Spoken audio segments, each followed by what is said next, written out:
What if the greatest lie ever told wasn't that death exists, but that you could ever experience it at all? In 1891, a woman lay dying in London. Her name was Helena Petrovna Blavatsky, and she had spent her entire life unlocking secrets that empires wanted buried forever. As her final breath approached, those gathered around her bedside expected tears, prayers, or perhaps fear. Instead, she smiled. "I am not going anywhere," she whispered. "I am simply moving through a door you cannot yet see." What did she know that terrified the religious authorities of her time? Why were her books burned, her teachings condemned, and her name dragged through the mud by those who claimed to hold the keys to heaven? The answer lies in something so paradigm-shattering that if you truly understand it, you will never fear death again. More than that, you will never see life the same way. Helena Blavatsky didn't just speak about reincarnation, she decoded it. She revealed that what we call the wheel of reincarnation isn't a punishment or even a spiritual lesson.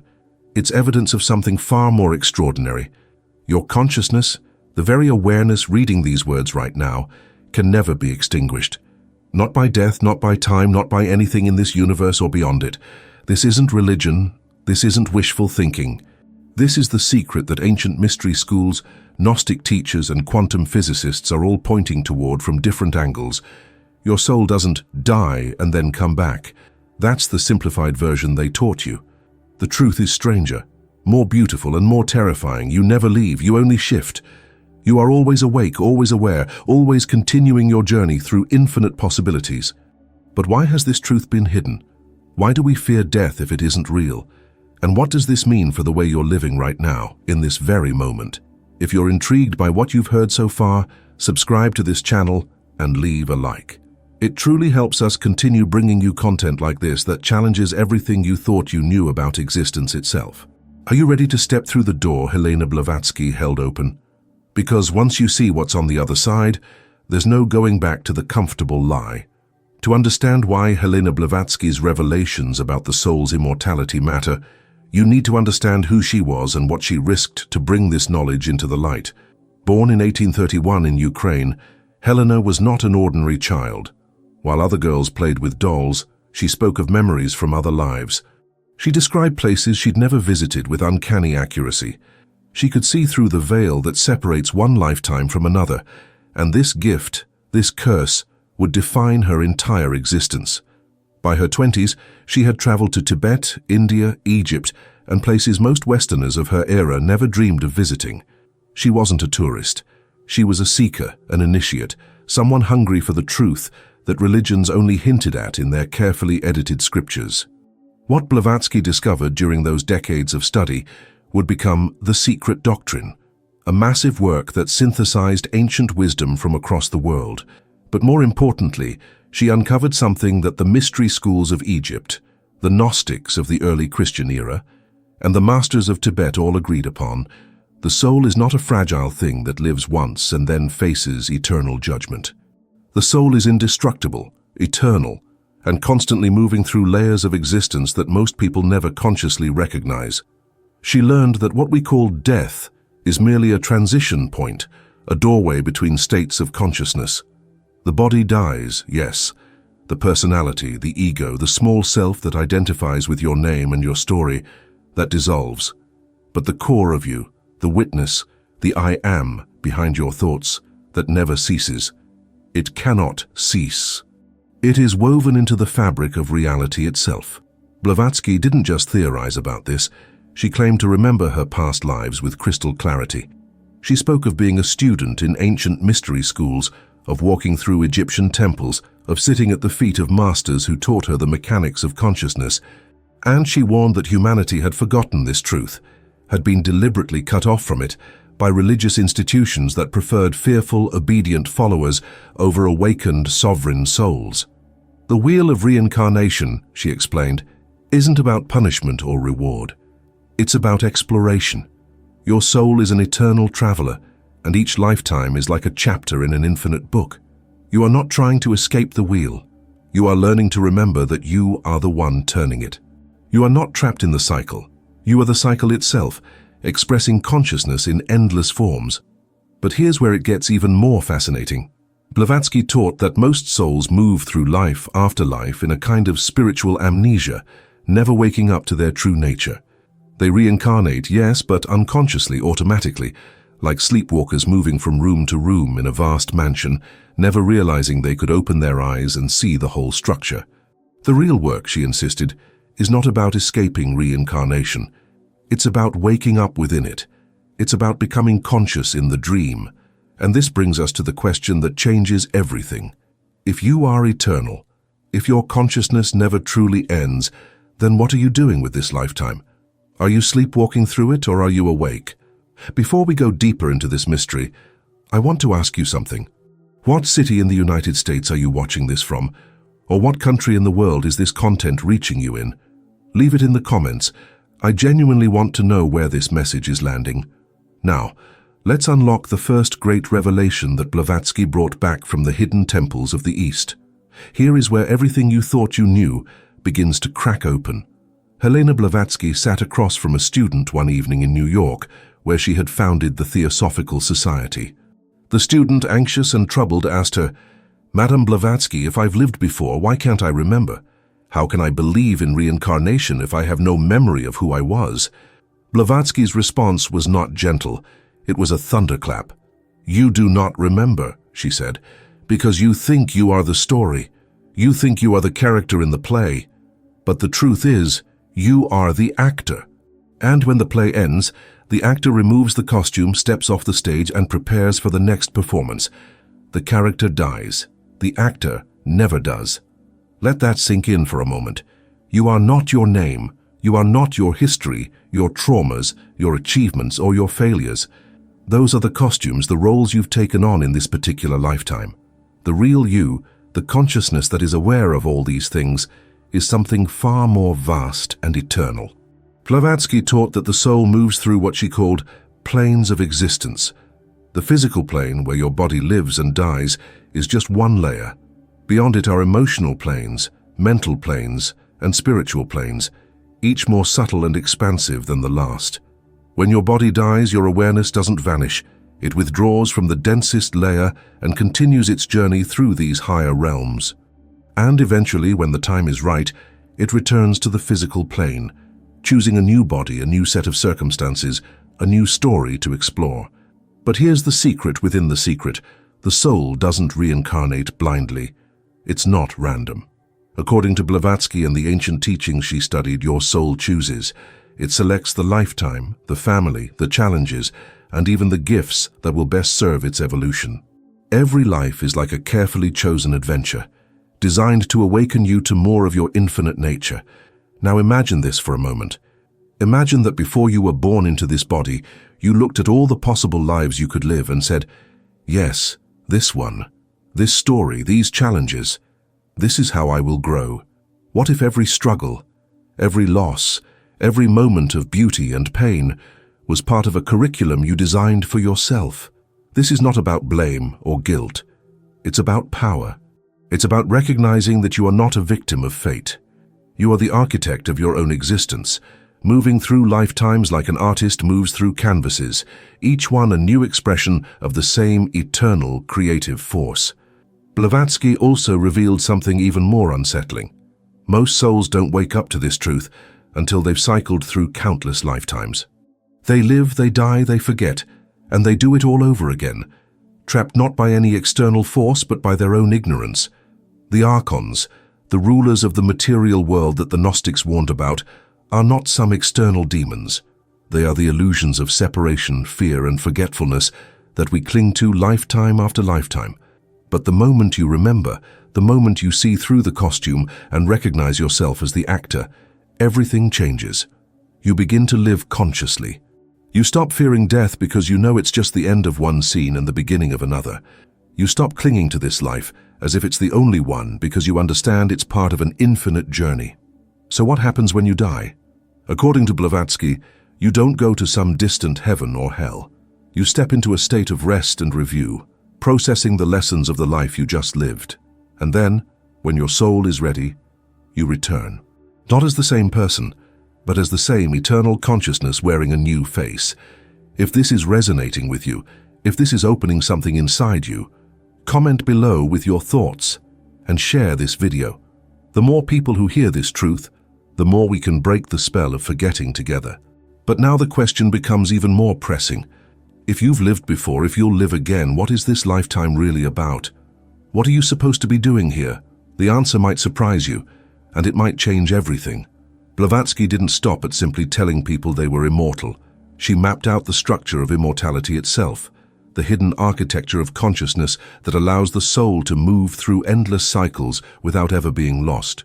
Think of your soul like a thread, a single unbreakable golden thread that weaves through countless lifetimes, connecting them all.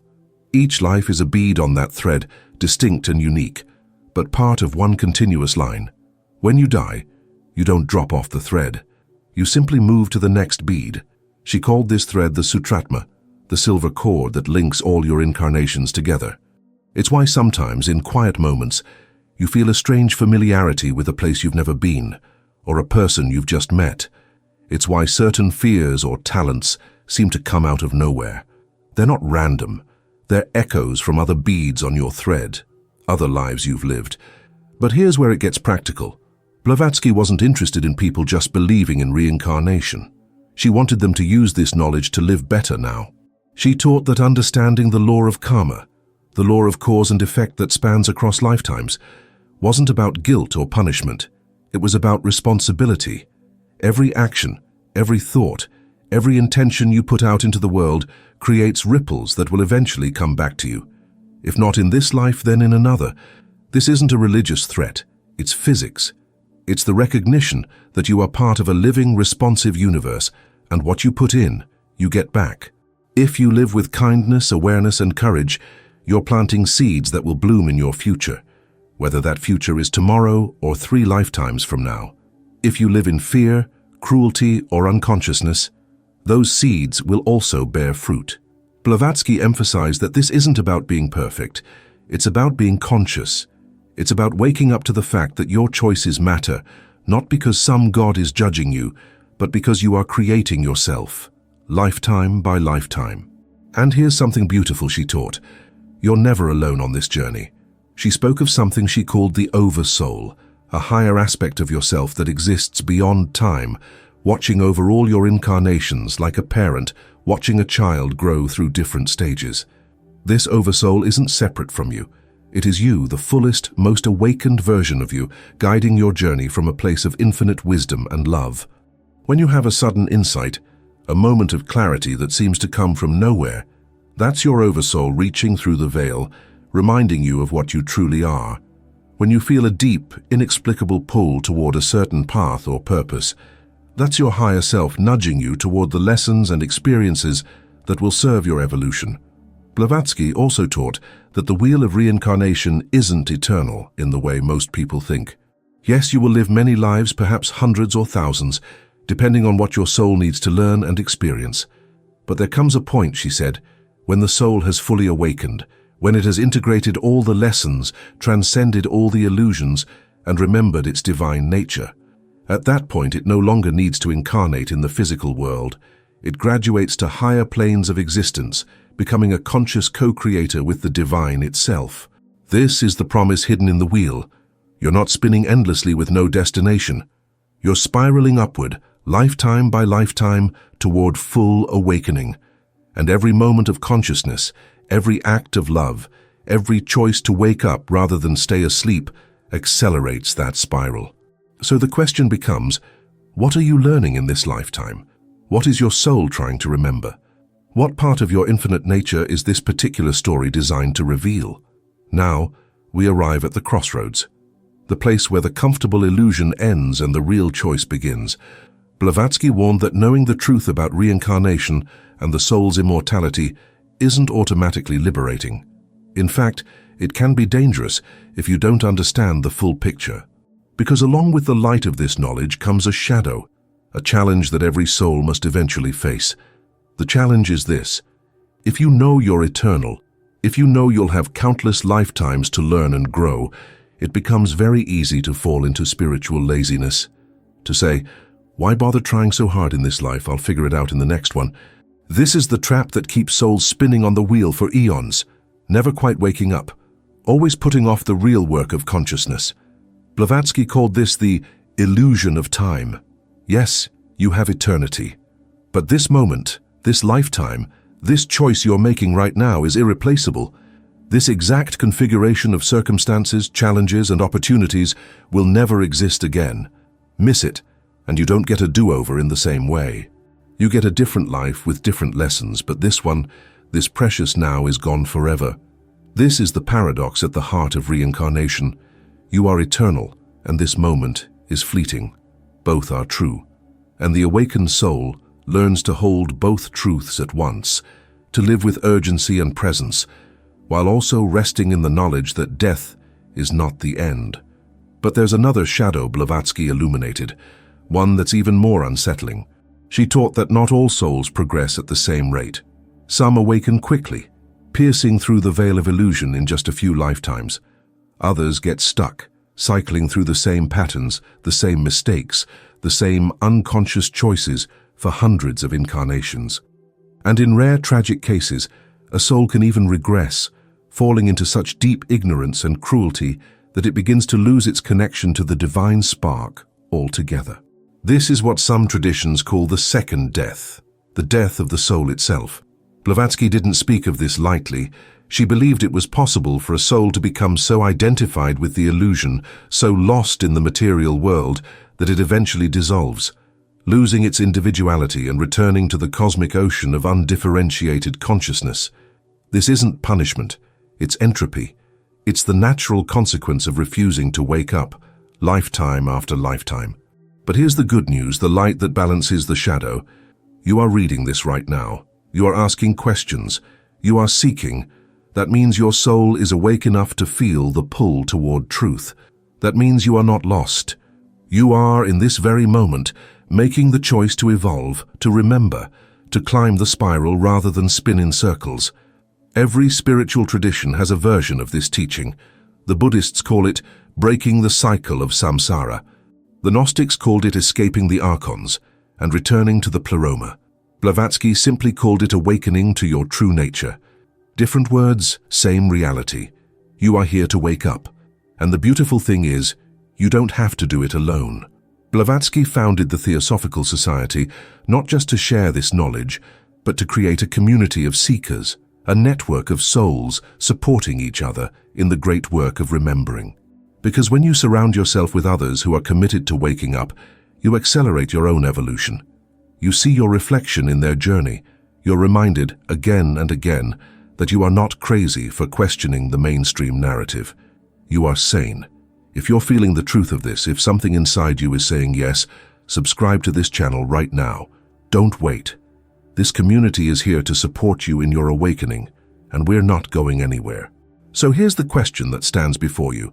Will you use this lifetime consciously? Will you make choices that align with your soul's deepest knowing?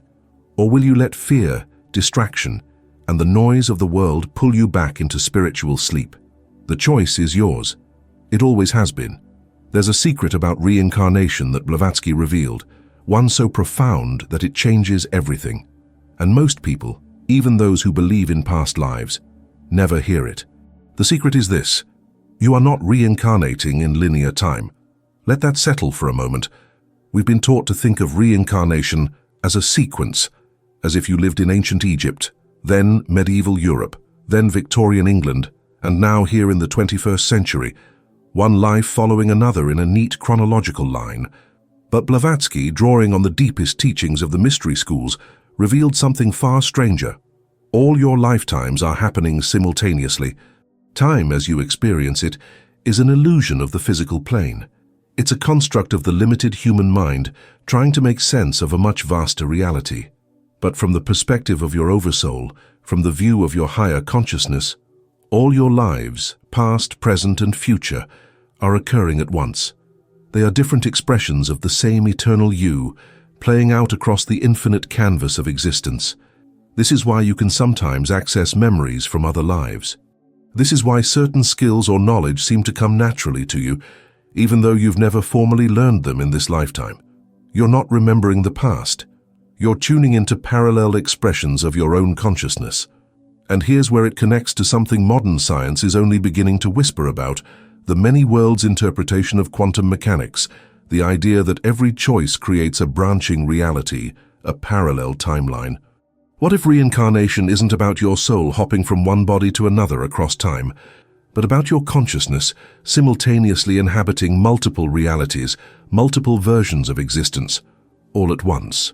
Blavatsky didn't have the language of quantum physics, but she described something remarkably similar. She spoke of the soul existing on multiple planes simultaneously, of consciousness being far more fluid and multidimensional than the linear story we tell ourselves. This means that when you die in this timeline, your consciousness doesn't blink out. It simply shifts its focus to another reality, another expression, another version of the infinite story. You are always awake somewhere. You are always continuing. Death, as you've been taught to fear it, is not an ending. It's a transition of attention. But here's the part that will really bend your mind. If all your lifetimes are happening at once, then the choices you make in this moment are affecting all of them. When you choose to wake up in this life, you send ripples of consciousness through the entire web of your existence. You literally change your past and future by changing your present awareness. This is the real power of now. This is why every moment matters, because you are not just living one life.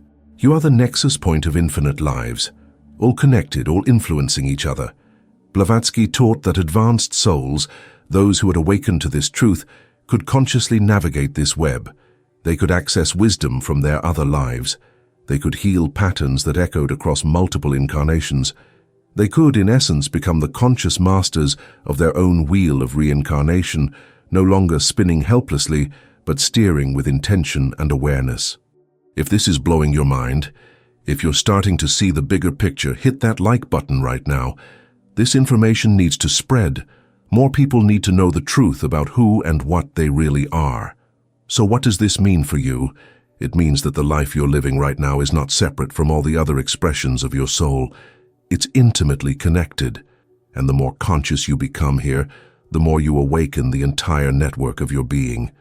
But there's still one more piece of the puzzle, one more revelation that ties it all together, and it's waiting for you just ahead.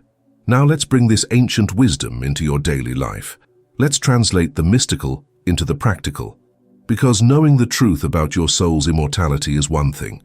Living from that truth is something else entirely. Look around at the world right now. Look at how people live, the choices they make, the fears that drive them. Most are operating from a place of deep amnesia, convinced that this one life is all there is, that death is the ultimate enemy, and that accumulation of wealth, status, or security can somehow protect them from the inevitable end. But you now know differently. You know that death is not the end. You know that your consciousness is eternal.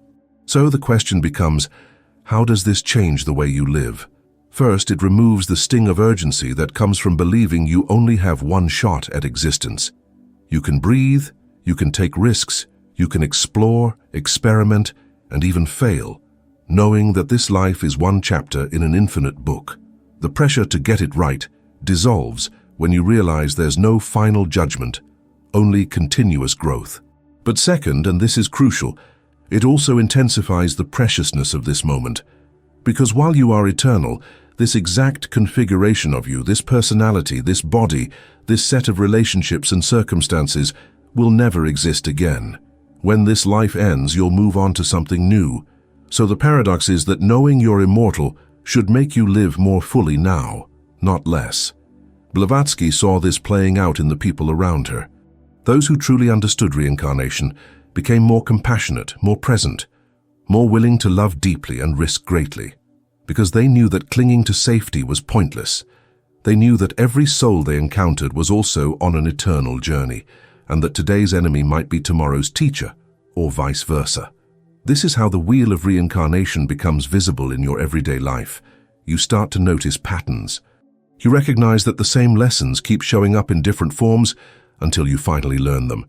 You see that the people who trigger you the most are often reflecting back something you need to heal within yourself. You realize that nothing is random, that every encounter, every challenge, every moment of joy or pain is part of a larger curriculum designed by your own soul. And once you see this, you can't unsee it. You begin to live as if everything matters because it does. You treat each person as the eternal being they are. You make choices based not on fear or immediate gratification, but on what will serve your soul's evolution. You become, in Blavatsky's words, a conscious co-creator with the universe itself. This is not about being perfect, it's about being awake. It's about recognizing that you are both the student and the teacher, both the question and the answer, both the journey and the destination. The wheel of reincarnation is not something happening to you. It is you in motion, exploring infinite possibilities, learning, growing, and slowly but surely remembering the vastness of what you truly are. So here we are. You've heard the secret. You've seen behind the curtain. Now comes the moment that every initiate faces. What will you do with this knowledge?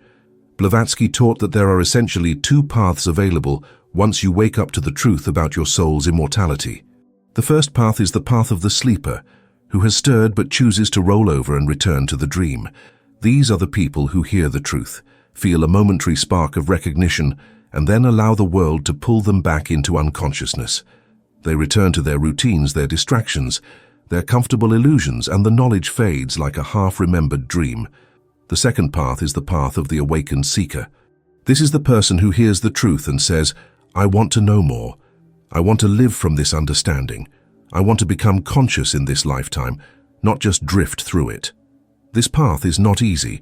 It requires courage. It requires you to question everything you've been taught, to release beliefs that no longer serve you, and to step into a larger version of yourself. Which path will you choose? Here's what Blavatsky would want you to understand. This choice is not made once. It's made every single day, every single moment. You don't decide to be awake and then coast on that decision for the rest of your life. Awakening is a practice, a continuous choosing to remember, to stay present, to align with your highest truth, even when the world tempts you to forget. And the truth is, most people will choose the first path, not because they're bad or weak, but because waking up is uncomfortable. It disrupts the status quo. It makes you different from those around you. It asks you to take responsibility for your life in a way that's far more demanding than simply blaming circumstances or playing the victim. But you're still here. You've read this far. That tells me something about you. It tells me you're one of the rare ones, the souls who came into this lifetime with the specific intention of breaking through the veil, of remembering the truth, of contributing to the collective awakening of humanity. So let me ask you directly, what will you do? Will you let this information fade into the background noise of your life, or will you take action? Comment below. Tell me what's stirring inside you right now. What question is this raising? What fear is it confronting? Let's talk about it, because here's what Blavatsky knew and what every true teacher knows. The path of awakening is walked together. You need mirrors, companions, fellow travelers who remind you of the truth when the illusion gets thick. You need community. You need support. And you need to offer that same support to others. This is not a solitary journey, even though each soul must walk it for themselves. We are all connected, all threads in the same vast tapestry. When you wake up, you help others wake up. When you remember, you help others remember.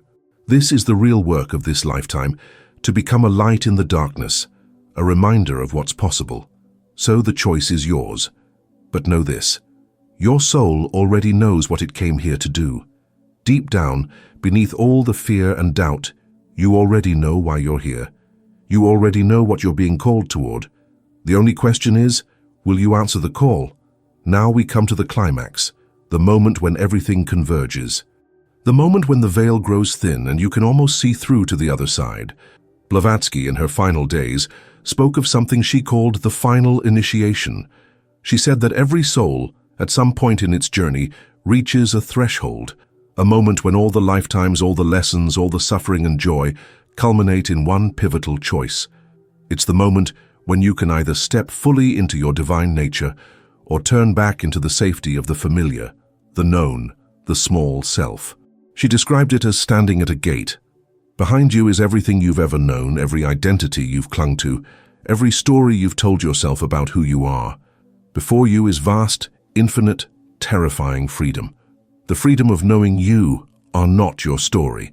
The freedom of recognizing yourself as the eternal consciousness that has been wearing these stories like costumes. To step through the gate, you have to die. Not physically, but spiritually. You have to let go of everything you think you are. Every attachment, every fear, every need to be seen or understood or validated. You have to surrender completely to the mystery, trusting that what's on the other side is worth the loss of everything you thought you needed to survive. This is the true death, not the death of the body, but the death of the illusion, the death of separation, the death of the small, frightened self that believes it's separate from the infinite. And when you make that choice, when you step through that gate, something extraordinary happens. You don't disappear. You become more yourself than you've ever been.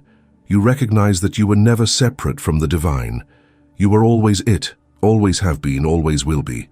The journey of countless lifetimes was just the long way home, the spiral path back to the truth that was always here, waiting patiently for you to remember.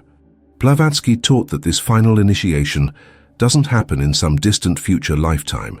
It can happen now, in this moment, in the space between your thoughts, in the silent awareness that notices you're aware. This is the secret of secrets. Enlightenment is not something you achieve, it's something you realize you've always been. But here's the paradox. Even after this realization, even after stepping through the gate, you're still here. You're still in a body, still living a human life. The difference is, you're no longer trapped by it. You're free within it. You live in the world but no longer of the world, as the mystics say. You play the game with full presence, but you never forget it's a game. This is what Blavatsky embodied in her life. She faced ridicule, persecution, illness and loss, yet she remained unshakable in her truth, because she knew. She had stepped through the gate. She had died to the illusion and been reborn into the reality of her eternal nature. And now she's inviting you to do the same. Not someday, not in some future lifetime now. If this message has touched you, if you feel the gate opening before you, share this video. Send it to someone who needs to hear this truth. Be the one who extends the invitation to another soul. Because that's how the light spreads, one awakened heart at a time. The final confrontation is not with some external enemy. It's with your own fear, your own resistance to letting go and stepping into the infinite. And the beautiful thing is, you've already won. Because you're still here, still listening, still willing to consider that maybe, just maybe, everything you've been told about death and life and the soul is only a fraction of the real story. The gate is open. Will you walk through? And so we arrive at the end, which is really just another beginning. Helena Blavatsky left this world in 1891, but she never really left at all. Because she understood what you now understand. Death is not the end. It's a doorway, a threshold, a moment of transition into the next chapter of the infinite story. Her final words were not of fear or regret. They were words of recognition, of welcome, of stepping consciously into the great mystery she had spent her life exploring. She knew that her consciousness would continue, that the wheel would turn, and that somewhere, in some form, she would awaken again, remembering and teaching, guiding other souls toward the same liberation she had found. And that liberation is available to you right now. Not someday. Not after you've read more books or meditated for more years or lived more lifetimes. Now, in this breath, in this moment of awareness. Because the secret Blavatsky brought back from the hidden temples, the truth she risked everything to share, is simply this. You are already free. You always have been. The wheel of reincarnation is not a prison. It's your playground, your canvas, your infinite opportunity to explore, create, and remember the divine nature that has never left you. The only thing keeping you from experiencing this freedom is the belief that you're trapped. The only thing keeping you spinning unconsciously on the wheel is forgetting that you're the one turning it. Wake up, and the prison dissolves. Remember, and the journey becomes joy. So what now? Now you live. You live fully, courageously, consciously. You make choices that align with your soul's truth. You love without holding back because you know love is eternal. You take risks because you know failure is just another form of learning. You forgive because you recognize that everyone you meet is also an eternal soul, stumbling through their own journey of remembering. And most importantly, you share this truth. You become a light for others, a reminder that death is not the end, that consciousness is eternal, and that we are all part of one infinite, beautiful, terrifying, glorious adventure. Blavatsky's legacy is not in her books or her organizations. It's in the souls who wake up, because of what she taught. It's in you right now, making the choice to live as the eternal being you truly are. If you've stayed with this journey until the end, I want you to do something. Subscribe to this channel, leave a like, and in the comments, share what touched you most in this story. What insight shifted something inside you? What question is still burning? Let's continue this conversation, because this is just the beginning of your conscious journey on the wheel of reincarnation, and I want to be here to support you every step of the way. Welcome home, eternal soul.